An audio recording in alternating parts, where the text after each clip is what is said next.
I've been investing with Origin since 2017, I think was my first investment in one of those growth funds that aren't currently available.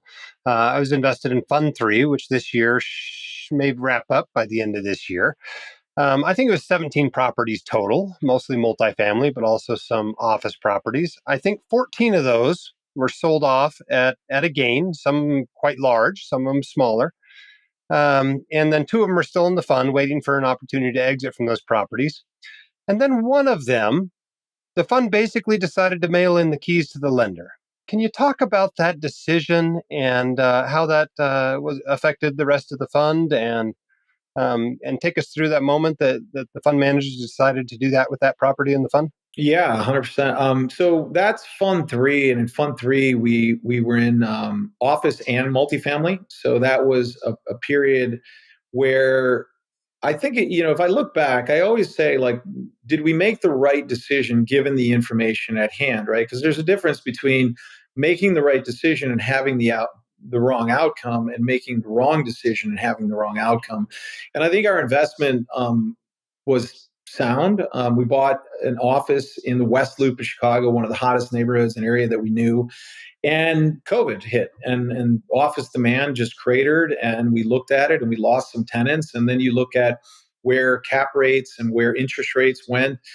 And we looked and we said, look, do we really want to spend the time and effort and money trying to rescue this property?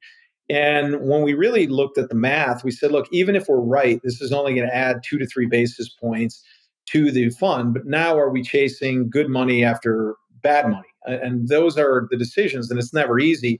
But I will touch on this. Like, number one, as a sponsor who only engages in institutional investments, you have a put right on these properties. And I can't emphasize that enough. A lot of times when you're an individual and you're guaranteeing debt, you're on the hook for that debt. Well, we don't guarantee debt at the fund level or at an individual level. So that gave us an opportunity to sort of hand the keys back and said, there you go, to the bank. So we did that, and we took a full loss on that deal, which obviously hurt. There were a couple things like I wish I had a few mulligans on that fund when we look back.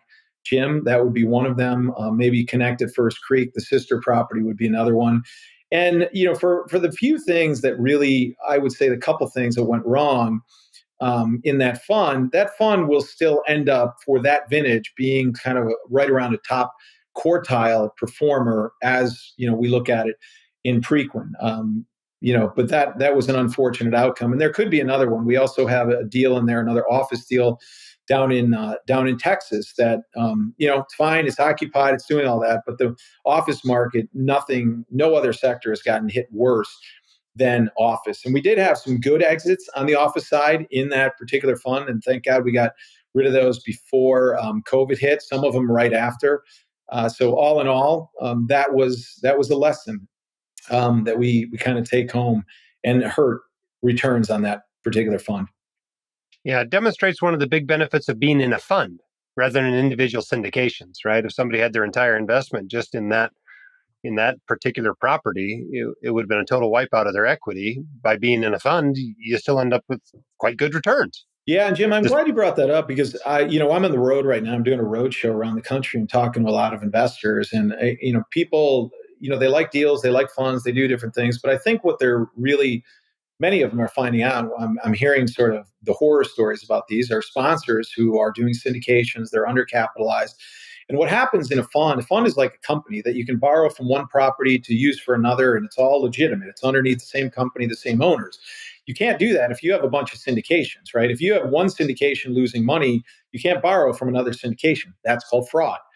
And so, like, with what happens with these undercapitalized sponsors or these deals that are going bad, when suddenly you have 7 or 8, or you need cash in refinances, they're getting capital calls that they would have never expected at this point in time. And they're like, oh, I just got another capital call. I just got another capital call. And so I like funds. We do both. We do some individual deals as well on the side, like if the fund can't take the whole deal. But I think syndications you have to be very careful with, because sometimes there is the propensity for, the deal goes wrong, it's going to be the bank of the investor that needs to step up and fund that deal.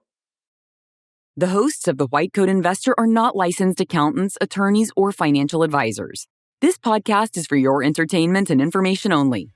It should not be considered professional or personalized financial advice. You should consult the appropriate professional for specific advice relating to your situation.